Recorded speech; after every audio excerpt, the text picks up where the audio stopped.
Hello and welcome back to the Conflict Skills Podcast. I'm your host, professional mediator Simon Goode. I set up this podcast to provide free resources and tools for dealing with conflict, so if that sounds like the kind of thing that's useful for you, please consider pressing subscribe. I am very excited about the episode today. I'm going to be having a discussion with a good friend of mine, Helen Jarvis. Helen and I worked together previously when we were working at Relationships Australia, and I was the manager of the RAM service, the Relationships Australia mediation service across New South Wales. And she was one of the very good people that I used for, frankly, almost everything. Supervision and co-mediation and developing training workshops and everything. She's just so incredibly capable. I really like speaking with her about topics like conflict and communication because it helps me to, I think, develop a deeper layer of insight. I find that some of the ways that she thinks about conflict really do help me, and I'm sure other people as well, to get to that next level of awareness about what our goal is and what's going to be the best path to get us there. So I originally did this recording with Helen a week ago, but I did the full discussion. We did kind of an interview format for that one, looking at a couple of different case studies. And then I was telling her how happy I was with it at the same time as I realized that I hadn't pressed the record button. So this episode today is kind of a re-go. We're using the same scenarios, and I'm always a little bit nervous about that. When I deliver training workshops, sometimes there's somebody who comes along in 2 days in a row, like they'll attend the same workshop again and again.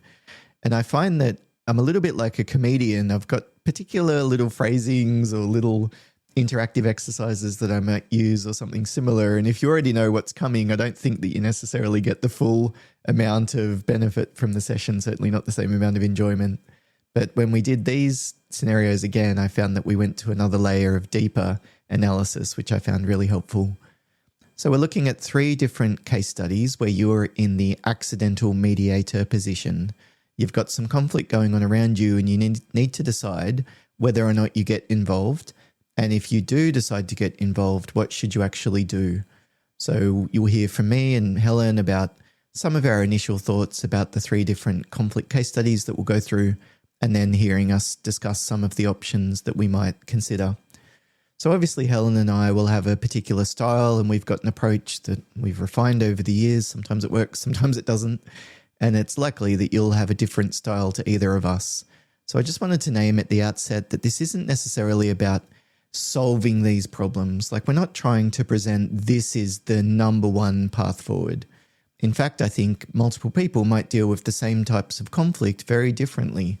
And even you today might deal with the same conflict situation differently today than you would have dealt with it 6 months ago or 2 years ago or something similar.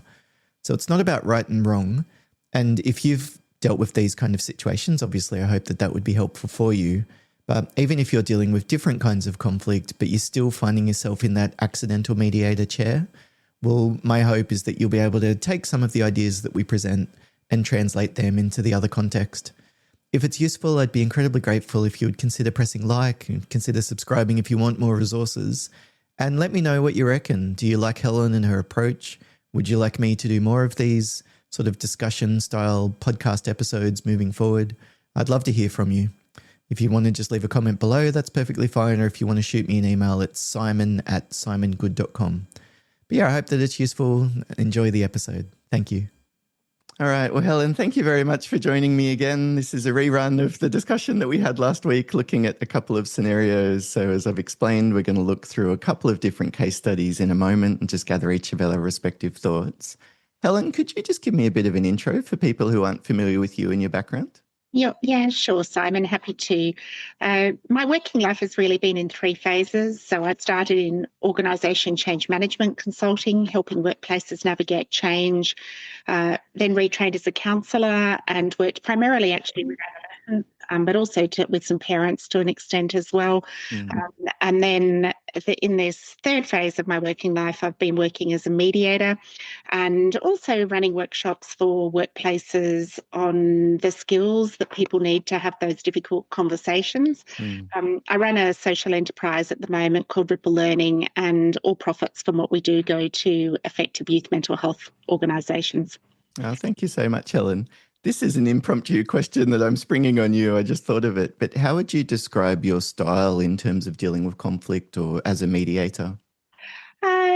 I suppose there's a couple of principles that guide the way I engage, Simon. The trauma-informed principles are significantly informative to the work that I do. I really value working in a mode where people are able to have agency in the decisions they make in their lives. And I think when people think through and reflect on why they're making the changes they are or making the choices that they are and then make really conscious decisions for themselves, any changes that are on the path to resolution of conflict, I think, are more likely to stick when they've got that strong sense of agency around the choices they've made, because they're in a position to choose to live with the consequences of those choices, right? And each of those changes we make doesn't always lead us on the path that we want. But if we know those decisions have been made after careful reflection and with choice, then it is easier to live with and come to terms with and be at peace within yourself around the choices you've made. So, so helping people maintain a sense of agency. And so the style using mediation language we talk about is facilitative mediation, facilitating a process where the participants are the owners of the decisions they make. So a real focus on autonomy and then, I suppose, building self-efficacy, helping people improve their capacity. Absolutely right. And I actually find it fascinating, the choices they make. And so often the choices people I'm working with, the choices they make are quite often very, very different to the ones that I would make. Yes. And the human dimension of that I find fascinating in the work that we do. Yeah, it's very interesting, isn't it? The way that our brains and our whole body almost working as a brain works to some extent. That's exactly. I wonder how that early work with adolescents probably rings true still, dealing with CEOs and executive teams and all that kind of thing when they're having some teenage tantrum moments of their own. That's right. Absolutely. The toys are out of the cot. So Right. Well, let's have a look at this first case study then, Helen. Thank you very much. We're looking at a situation involving conflict on the sidelines of a soccer match here. So I'll read the scenario first, and then Helen, I might ask just to gather your initial thoughts. I might share some as well, and then we can just have a bit of discussion if that sounds okay. So here's the scenario.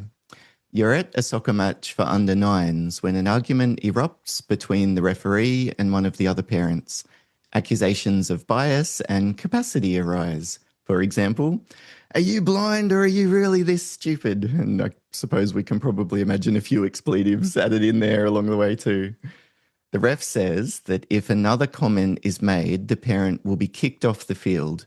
The parent is pacing back and forth near their child who is in the goals. So what jumps out at you initially about this scenario, Helen? Look, I think the first thing that comes to mind for me is actually a whole collection of memories as a parent on the side of various sporting content. Screaming at referees, I'm imagining, Helen. Well, not me, but just noting this is just such a common scenario, isn't it? Parents feeling very emotionally intense and extremely invested. And I think that's the thing that calls out to me most significantly is what's that about? What's that level of investment and emotional dysregulation that's obviously present? What's that about for that parent? What do you mean by investment? Well, there's so much intensity that's being conveyed in clearly with their body language, with their voice, in the way they're interacting in the moment. Yeah. And so are they, what's driving the way they're engaging? Are they focused on their own needs? Are they focused on their child's needs, team's needs?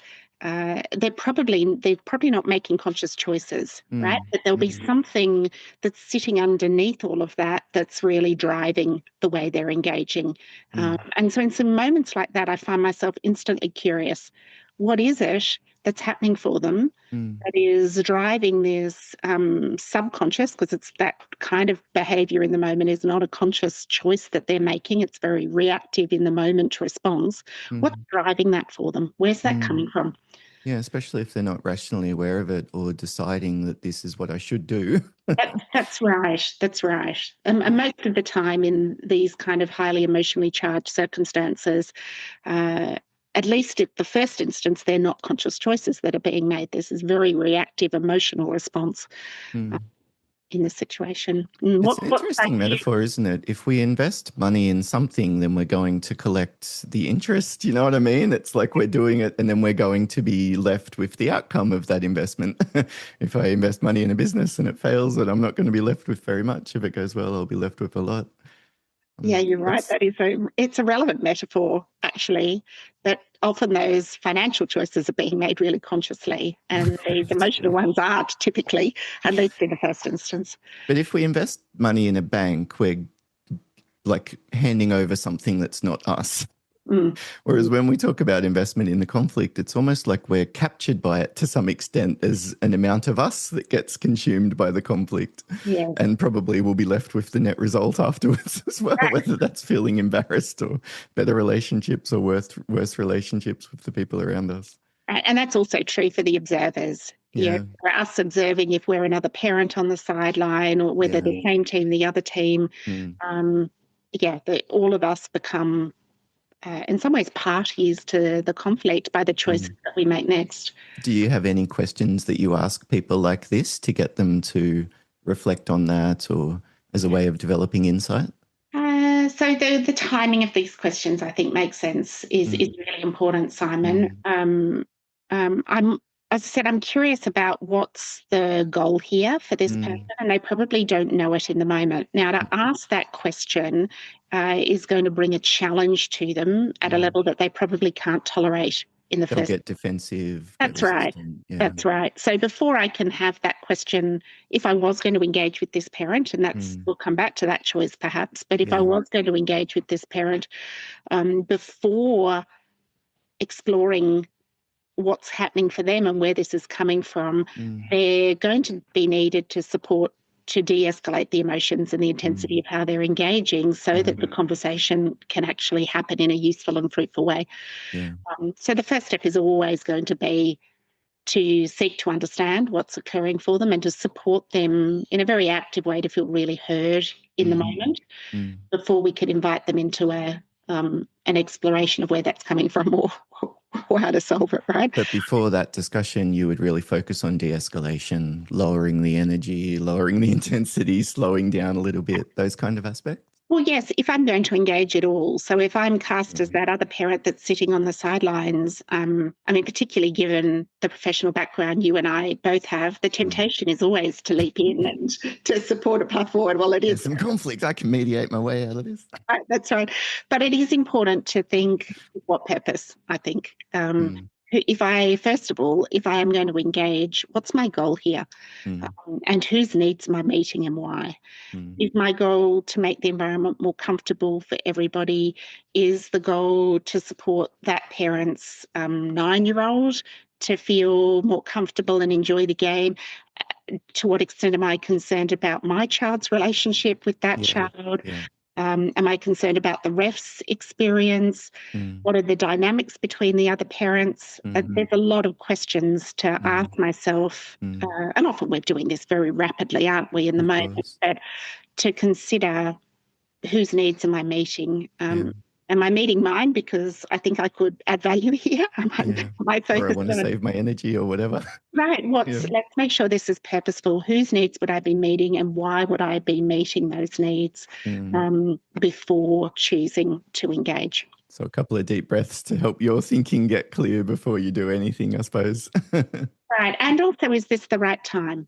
Yeah. Is this, I might think it's worth engaging, but is it in the moment? And am I the right person to engage? Yeah, Do I have sufficient rapport with this parent to effectively de-escalate? Yeah. Is there another parent that could do that more effectively because of their existing relationship?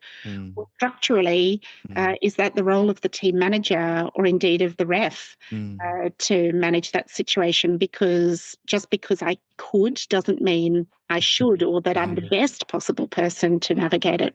Yeah. Well, the challenge is, of course, we're making all those decisions without quantitative data, so we don't really know if I'm the best or Right. not. But That's right. They're imperfect choices, aren't they? what a useful thing to reflect on. Whatever you land on, whatever you decide, at least you're not rushing in almost subconsciously and just reacting, as opposed to taking that pause and giving yourself a chance to respond instead. And I think your comment of taking a breath first, actually, You have to. where you're going there is probably you've got to actually make sure you're in the calmer space yourself if Yeah, you you have actually to. effect. Right. Wiggle your toes, feel the feeling of your socks in your boots, or whatever you need to do just to anchor yourself in the present moment. What I are the have to ways? admit, I find these ones, even when I'm dealing with real mediation clients, sometimes people talk about an issue and I think it is just such a nothing burger. Like it's such a non-issue. It's not a big deal. Why are we getting our knickers in a twist about a small little thing like this, like a kid's soccer match? But for the parents that are in the moment in this scenario, or for the mediation clients that I'm working with, pretty frequently it is a massive deal. It Mm, certainly feels like a massive deal for them. That investment, they've got a lot of something invested in this issue and they have a very hard time walking away from it or letting go of it.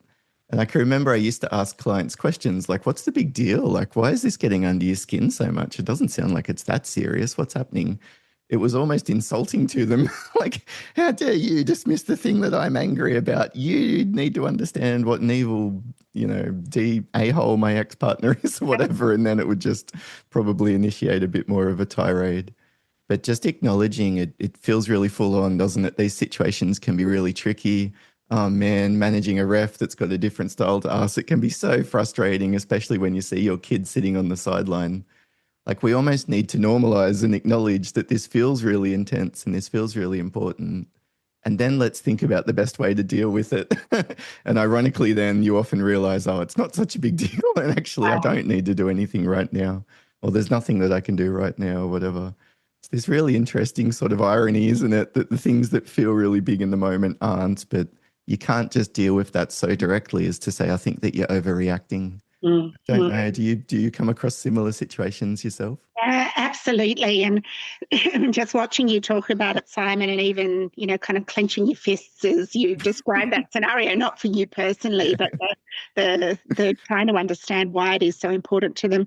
Yeah. My head drifted straight back to being on the side of a netball court, actually. So not that dissimilar scenario, but the conflict ended up being accidentally between me and another parent on the same team because the girls were in a final game, and I'm never been that invested in sport. You talked about where these investments come from for people. For me, I've never been that invested in the outcome. My value system and the motivators for me have been more focused on, are these young people being active? Are they having fun? Are they being good sports? And are they trying really hard, right? So you hear those things and that reflects my personal value system. And so I watched the girls struggling and, a few goals being missed and cheerily shouting crying out from the playground, never mind, girls, you're trying so hard, well done. And I had a parent turn round to me, literally with the fist clenched, full on, right up in my face, yelling vigorously, don't say, never mind, it matters. And at the time, I remember thinking, okay, wow, okay, fascinating. But what struck me, the conflict didn't proceed from there. I just said, okay, thanks, thanks for letting me know that's really important to you. Step back, de-escalate, and we had a laugh about it afterwards. But what struck me was exactly what you're saying, is that our value systems were very different. Yeah. For her, her daughter's participation in sport and in netball was her daughter's self-efficacy. You could see this parent was tied to the outcomes and the success. And her mindset was, well, look, no ice cream for you tonight if you girls don't win, right? Yeah, And we mine continue to was, perform. like, I would be disappointed if you weren't good sports. Now, that's not right or wrong. We brought different value systems to the side of the netball court. And you can't probably change those kind of values, at least quickly No, either, can you? no. I mean, many years on the side of many sporting Yeah. contexts, and my value systems haven't changed. Mm. And I'm not saying that mine are right or wrong, they just are mine. Yeah, I think it's similar in separated parenting mediations or workplace conflict. When there's that real difference in values, often it's about negotiating how it's going to play out in practice. Like, what are we going to do? We've got these different perspectives. To some extent, they're both valid. But what would that mean in terms of the day-to-day, like the common expectations that we share? It's not so much about convincing the other person's right as negotiating that we're on the same page. Right. Moving I mean, forward. that's exactly right. If I had spent 3 or 4 hours trying to convince her to change her perspective, I'm unlikely to succeed, right? That her view and value systems will have been formed through, through her childhood experiences, through the Maybe, yeah, it parenting could be. style she received, Yeah.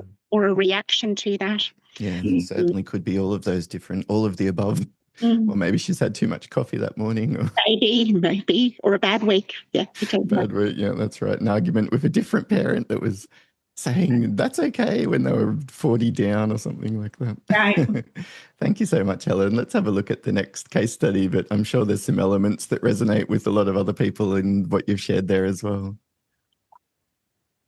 I'm just, I want to shut my window for a moment, Helen. The rain's just started and it's really loud. Sure. We've had some beautiful rain down here this weekend.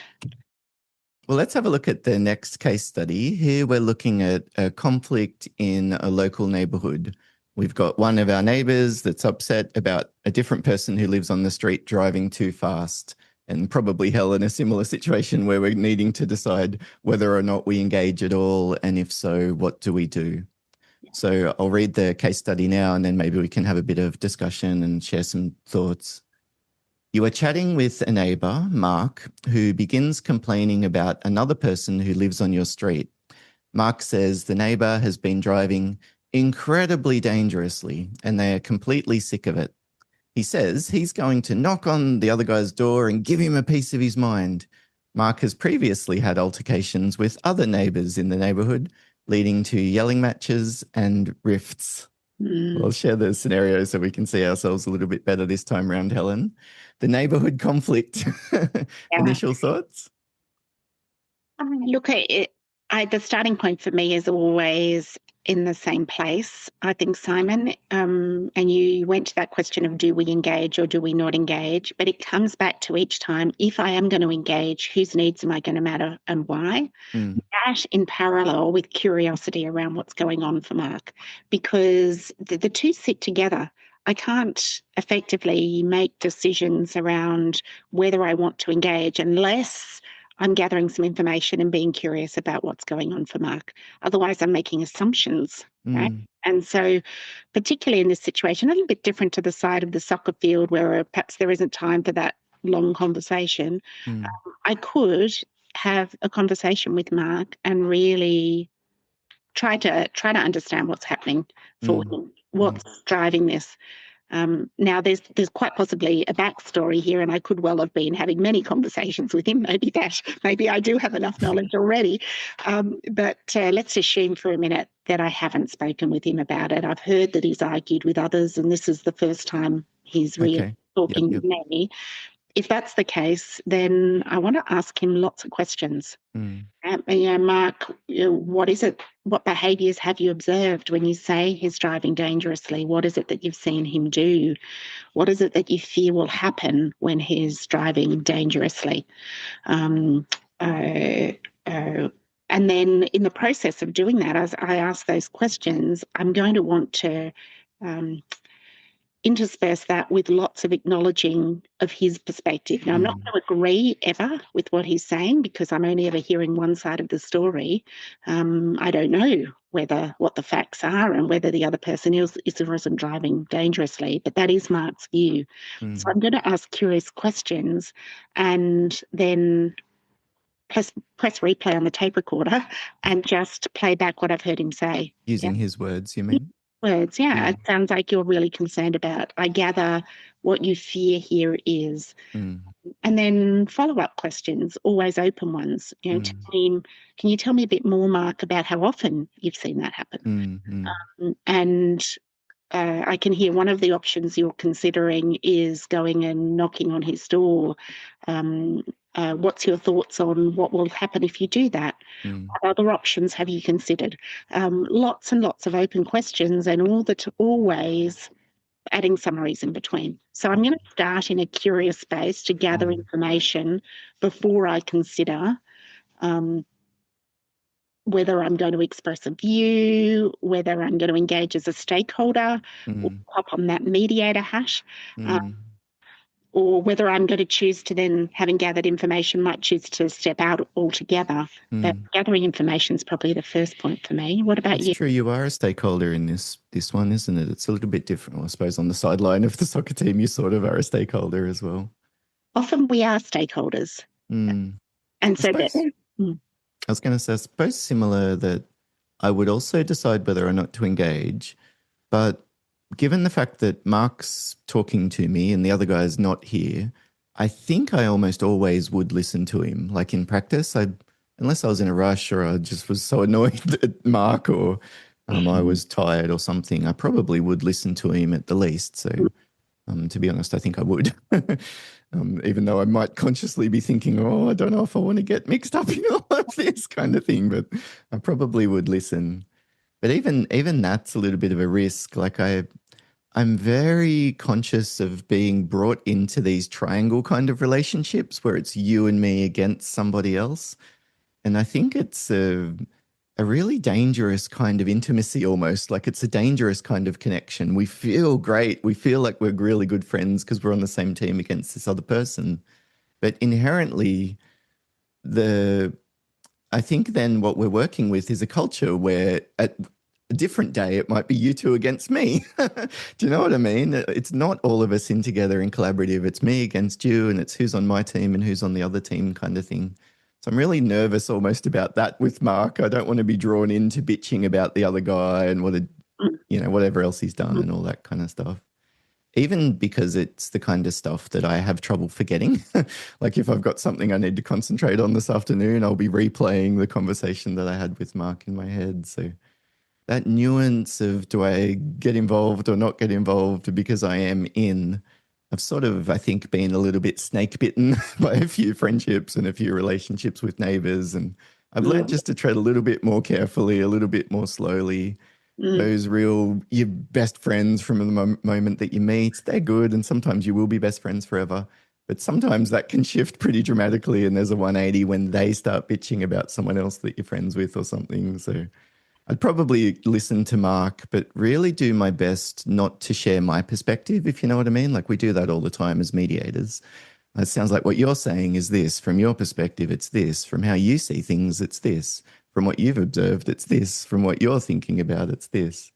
So your perspective is keeping your grandkids safe, and it feels really disgusting when you're looking at them playing on the road and the thought of this neighbour coming through. I get where you're coming from, but I'm not saying I agree. A little bit like you. You're right. I'd probably say I can see your perspective. I can see your logic. I can understand that. What do you think is most important? What are the priorities? Similar to yourself, but probably my focus would be on the problem solving part of it, of what are we going to do here? Okay, you can go and talk to him. What are you going to say?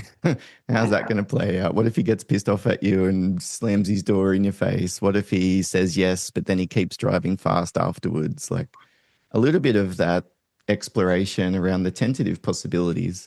And honestly, with the Mark kind of characters, a lot of the time they just cool down from the fact that you've taken it seriously and they might not do anything. I think part of what you're naming there, Simon, is it's about the hat we're putting on in the moment and the role we're choosing to play, right? As you talk about the potential for triangulation. My inclination, and it probably reflects the training you're making, but my inclination is to start in those moments in community by putting on my accidental mediator hat. And by, rather than taking an invested stakeholder participant stance, to start from the hat of I have incomplete information here. Mediators, we live in a world where you hear two truths all the time, and you're not choosing between realities, you're accepting two typically fundamentally opposed realities and supporting people to find a path forward. So in that information gathering phase, my instinct is to put on my accidental mediator hat, engage with the mindset that I want to be curious and interested, but as you said, not seek to agree with, to validate. I want him to feel acknowledged and heard and understood, but I don't want to amplify his perspective and consolidate it by perceiving I'm aligning with it at all. Now, I might choose to take off that accidental mediator hat when I've gathered further information, spoken to other neighbours, and discovered that actually everybody feels the same way. I might choose to observe what's happening more consciously myself and then note that I share his concerns potentially. And therefore, I choose to take off that accidental mediator hat and put on a more conscious stakeholder advocacy hat, right? But it's about, I think, partially about the roles we choose to play. That's a great way of thinking about it. I beg your pardon, were you going to say something else? No, I don't think so. Yeah. Yeah. How involved do we get? And then if I care about it too, I'm involved. You could almost then elevate it to, well, it's not just this guy. There's other people that drive on the street, right? Maybe let's think about a more comprehensive solution or a more long-term option or whatever it might be, like having a lollipop man out the front of your house or something, or asking the council to install a speed bump. Yeah, exactly. Traffic calming solutions, structural solutions might be part of it. A sign that says slow down, kids playing. Maybe that would make Mark feel good. That's it. Or not anything else changes. Someone's listened to me. Someone's taken me seriously. Right. Yeah, I mean, there's lots of dimensions. And from a structural perspective too, whose role is it to play what function in this community, right? And as I might choose to put on, it is about the hats we wear, I think. Am I wearing an accidental mediator hat? Am I wearing a homeowner, parent or grandparent hat? Or is there a role here for council or police? Who is playing what role, and to make sure that I'm not overstepping what's appropriate in terms of my role in society. Of what's expected and what you can do, but even like the level of authority that you have, like there's some things that a police officer can do that you can't, or a local council could consider, right? There's such good points. I'm just, as a final thought on this one of Mark, I'm wondering if maybe Mark is retired and he's got a little bit too much time on his hands, and that could explain it. It might just be that he wants something to do. Potentially. And you know what, I don't know anything about his background. You know, has there been loss attached to traffic incidents in the past? It would be very easy for me to make assumptions. I want to be curious. Yeah, that's so true. Thank you so much, Helen. Let's have a look at the next case study. I'll flick to the school lunch conflict. We're looking at a bit of conflict going on within volunteers that are working in the canteen or the tuck shop in the local school. So I'll read the scenario first, and then again, we can maybe have a bit of discussion about it. So here's the case study. You're organising a schedule for the school canteen, which is becoming increasingly difficult as a number of volunteer parents have had run-ins. They've had arguments, disagreements. There have been arguments about topics like how healthy the food should be, leading to long email chains back and forth, CCing in others. You decide that it's time to do something. The only problem is you aren't sure what to do. Well, Helen, I'm sure you've got all of the answers for this one and a perfectly developed game plan here. What do you reckon about this? What jumps out at you? Yeah, this is quite different to the other two scenarios, I think, because I have a role to play organising the roster for the canteen. And what goes with that role is responsibilities as well. Some responsibilities, I think, to keep the volunteer environment safe for all the participants. And so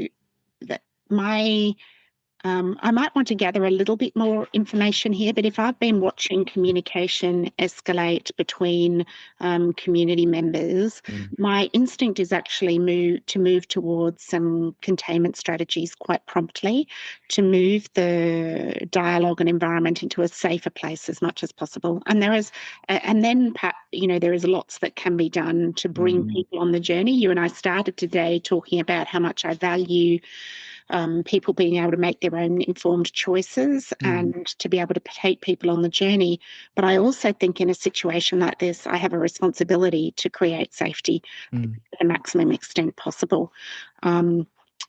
And so my instinct is actually to swing first in this scenario to putting in place some structural mechanisms that bring safety to the environment as quickly as possible, noting that as soon as you do that, the conflict hasn't gone away, it just shifted gears, right? And so it'll pop up in other modes potentially. So we can't assume structure. And when I say structural solutions, I mean things like, do I change the channel by which people communicate? Do I move away from email, you mean, and do something away from email potentially? Do I use an app to enable them to sign up for the volunteer slots? Do they want?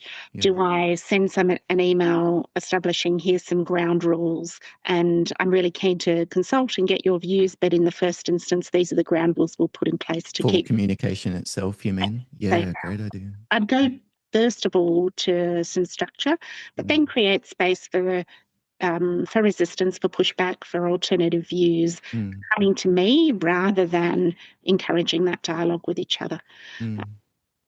Of course, there's more work to do, right? Because if you push that underground, does it pop up in the canteen, the tuck shop while they're volunteering? Does it pop up in the playground? So structural solutions don't tend to remove it. It often shifts gears and pops up in other locations. Yeah, so what I'm talking about, I suppose, is an and, not an or, but containment in the first instance, I think. What about you? It's a really interesting one because, as I mentioned, we recorded this same discussion last week looking at it. And when I first wrote the case study, it didn't jump out at me as anything particularly significant. To be honest, I was choosing something that was kind of a non-issue because the main focus is on the process itself as opposed to the issue. But then as we talked about it last week, you were saying that, well, it's possible that some of the parents might be sensitive to it because their children have been through particular experiences with eating disorders or this kind of thing. Or, I mean, it could be just so many layers of anything that you just don't know what's going on for the people that are writing that angry email kind of chain. But that topic of safety, and you see it in concepts like duty of care. The organisation has a duty of care to ensure this is a safe workplace. But that's not a binary thing that's achieved or not achieved. And it's not like a constant thing that things are always as safe as they need to be and there's no difference in safety. No. It's very difficult to measure quantitatively what you're talking about. You can measure critical incidents or injuries on the work site or staff mental health claims or something else like, what's it called? The work cover kind of insurance cover that covers you when you're off on long problems with a note from your doctor or whatever. But that's not really measuring safety. Do you know what I mean? They're all pretty inaccurate substitutes for what we're actually talking about. And I think for me, as a mediator now, I've been doing it for over 10 years, so I spend a lot of time thinking about conflict.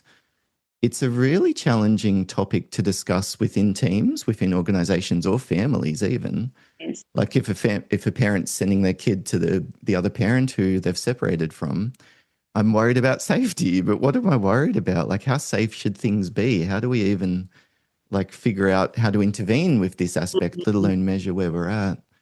That's a very challenging sort of amorphous topic to discuss, I think.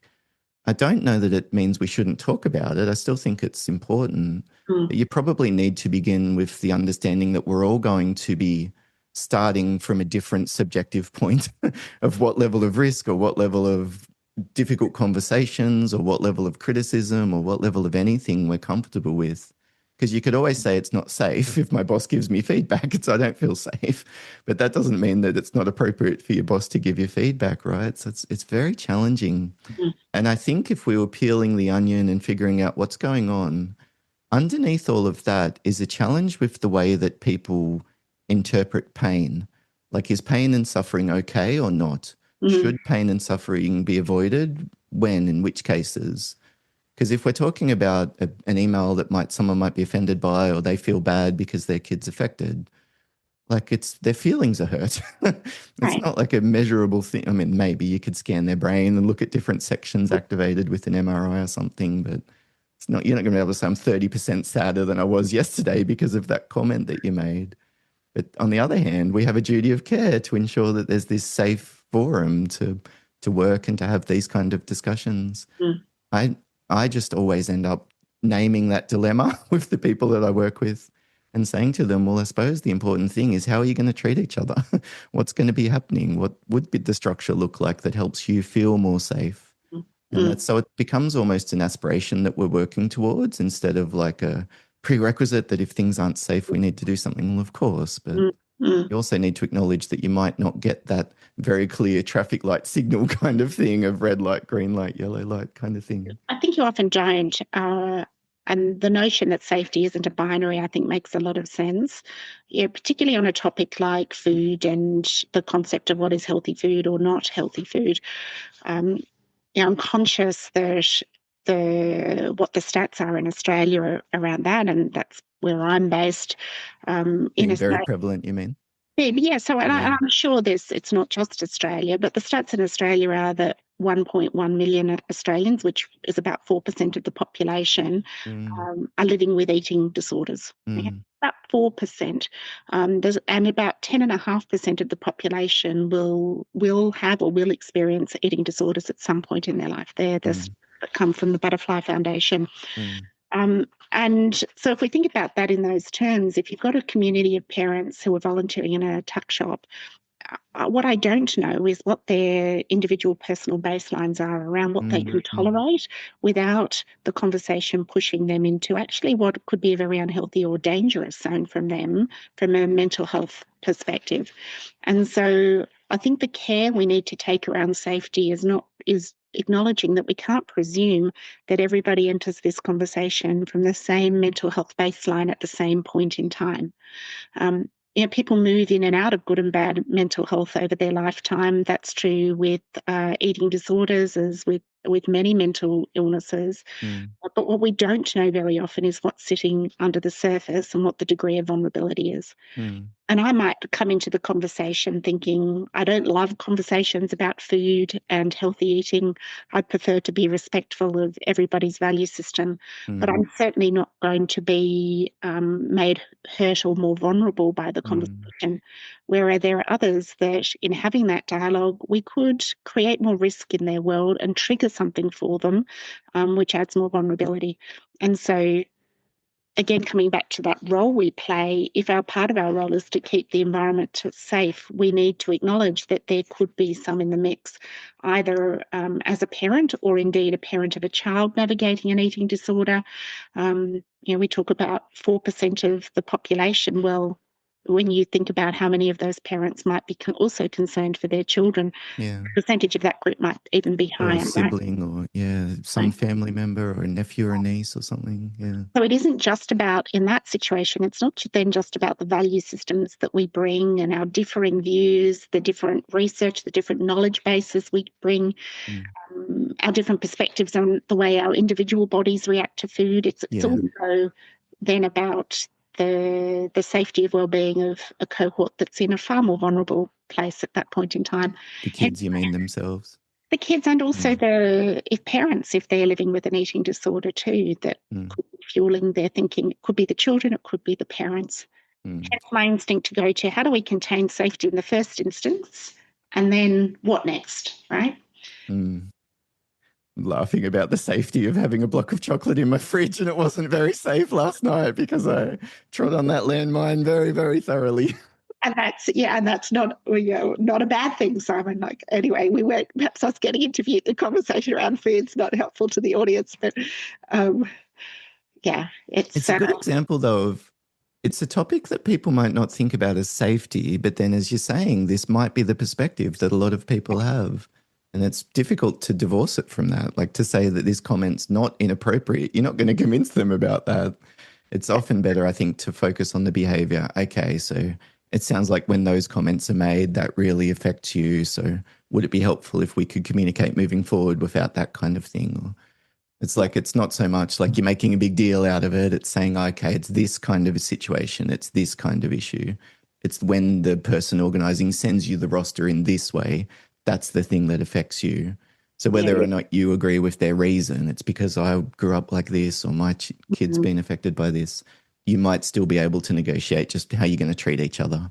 What would the day-to-day interactions look like? How are you going to manage the roster, taking it off email? That's right. And I suppose then it would mean we might need to then be assertive. If we've said to people, this is the way it's going to be, or I've spoken with you all and this is what I think would work moving forward, we're going to make these changes to the menu, or we're going to structure things a little bit differently.